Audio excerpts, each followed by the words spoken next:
Tesla ਨੇ ਕਹਿੰਦੇ ਵੀ ਆਪਣਾ ਉਹ ਤਾਜ ਖੋ ਲਿਆ ਆ, ਜਿਸ ਦੇ ਵਿੱਚ ਦੁਨੀਆ ਦੀ ਸਭ ਤੋਂ ਜ਼ਿਆਦਾ ਵਿਕਣ ਵਾਲੀ ਇਲੈਕਟ੍ਰਿਕ ਗੱਡੀਆਂ ਇਹ ਬਣਾ ਰਹੀ ਸੀ।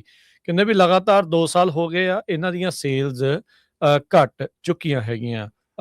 ਡੋਜ ਦੇ ਵਿੱਚ ਈਲਨ ਮਸਕ ਦਾ ਜਾਣਾ, ਫਾਰ ਰਾਈਟ ਉਸਦੇ ਜਿਹੜੇ ਵਿਊ ਪੁਆਇੰਟਸ ਦੇ ਨਾਲ ਵੀ ਅਸਰ ਪਿਆ ਤੇ ਉਸਦੇ ਨਾਲ-ਨਾਲ ਜਿਹੜੀਆਂ ਇਸਦੇ ਰਾਈਵਲ ਕੰਪਨੀਆਂ ਆ, ਜਿੱਦਾਂ ਚਾਈਨੀਜ਼ ਕੰਪਨੀ BYD, ਉਹਨਾਂ ਦੀ ਵੀ ਵਿਕਰੀ ਜਿਹੜੀ ਉਹ ਵਧੀ ਆ। 2025 ਦੇ ਵਿੱਚ ਟੈਸਲਾ ਨੇ 1.64 ਮਿਲੀਅਨ ਗੱਡੀਆਂ ਜਿਹੜੀਆਂ ਉਹ ਵੇਚੀਆਂ, ਪਿਛਲੇ ਸਾਲ ਦੇ ਨਾਲੋਂ 9% ਘੱਟ ਸੀ। ਜਦਕਿ ਚਾਈਨੀਜ਼ ਕੰਪਨੀ BYD ਨੇ 2.26 ਮਿਲੀਅਨ ਗੱਡੀਆਂ ਜਿਹੜੀਆਂ ਪਿਛਲੇ ਸਾਲ ਦੇ ਵਿੱਚ ਵੇਚੀਆਂ ਆ। ਜੋ ਸੇਲ ਟੋਟਲ ਦੇਖੀ ਗਈ ਆ, ਜੋ ਐਨਾਲਿਸਟ ਸੋਚ ਰਹੇ ਸੀ ਉਹਦੇ ਨਾਲੋਂ ਵੀ ਇਹਨਾਂ ਨੇ ਘੱਟ ਗੱਡੀਆਂ ਜਿਹੜੀਆਂ ਉਹ ਵੇਚੀਆਂ। ਉਧਰ ਨਾਲ ਦੇ ਨਾਲ ਇਸ ਸਾਲ ਦੇ ਵਿੱਚ ਜਿਹੜਾ ਟੈਕਸ ਕ੍ਰੈਡਿਟ ਮਿਲਣਾ ਸੀਗਾ, ਉਹ ਵੀ ਐਕਸਪਾਇਰ ਹੋ ਗਿਆ। ਹੁਣ ਅਮਰੀਕਾ ਦੇ ਵਿੱਚ ਉਹਦੇ ਕਰਕੇ ਹੋਰ ਘੱਟ ਗੱਡੀਆਂ ਵਿਕਣ ਦੀ ਵੀ ਇਹਨਾਂ ਨੂੰ ਚਿੰਤਾ ਜਿਹੜੀ ਉਹ ਸਤਾ ਰਹੀ ਆ। ਜਦ ਪਿਛਲੇ ਸਾਲ ਟਰੰਪ ਉਹਨਾਂ ਨੇ ਸੱਤਾ ਸੰਭਾਲੀ ਸੀ, ਡੋਜ ਦੇ ਜਿਹੜੇ ਉਹ ਪ੍ਰਮੁੱਖ ਦੇ ਤੌਰ ਦੇ ਉੱਤੇ ਚੇਨਸਾ ਲੈ ਕੇ ਜਦ ਉੱਥੇ ਪਹੁੰਚੇ, ਟੈਸਲਾ ਤੋਂ ਜਦੋਂ ਬਾਹਰ ਹੋਏ ਤਾਂ ਟੈਸਲਾ ਦੇ ਸ਼ੇਅਰ ਕਾਫੀ ਜ਼ਿਆਦਾ ਥੱਲੇ ਨੂੰ ਡਿੱਗ ਗਏ।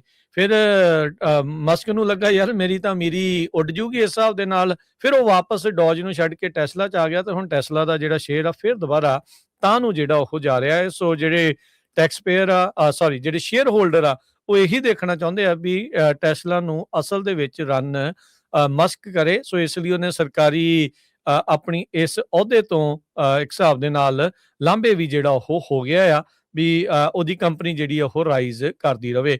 ਪਰ ਓਵਰਆਲ ਜਿਹੜਾ ਹਰਜੋਤ ਸਿੰਘ ਜੀ, ਜੇ ਦੇਖਿਆ ਜਾਵੇ ਤਾਂ ਗੱਡੀਆਂ ਦੀ ਵਿਕਰੀ ਜਿਹੜੀ ਆ ਉਹ ਪਹਿਲਾਂ ਦੇ ਨਾਲੋਂ ਟੈਸਲਾ ਦੀ ਉਹ ਘਟ ਚੁੱਕੀ ਆ।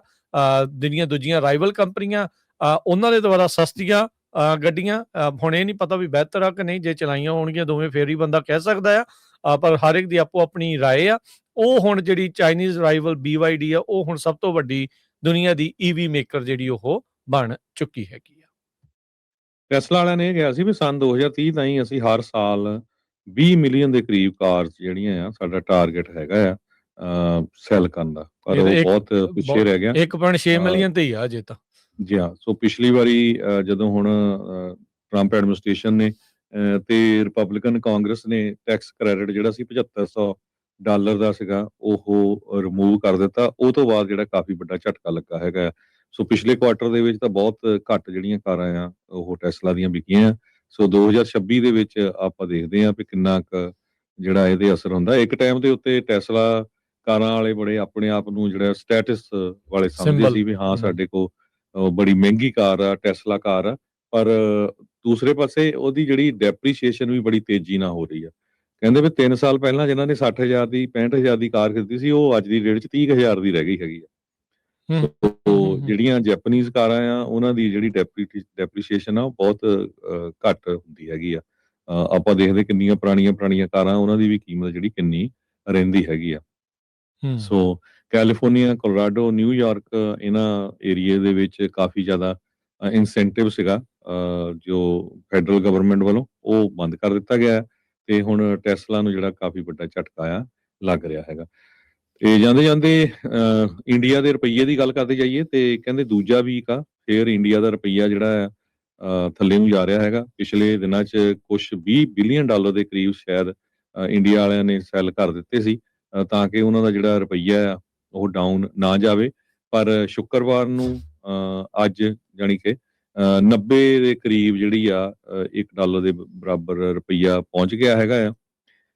89.93 ਤੇ ਸ਼ੁਰੂ ਹੋਇਆ ਸੀ ਤੇ 90 ਤੱਕ ਪਹੁੰਚ ਗਿਆ ਹੈਗਾ।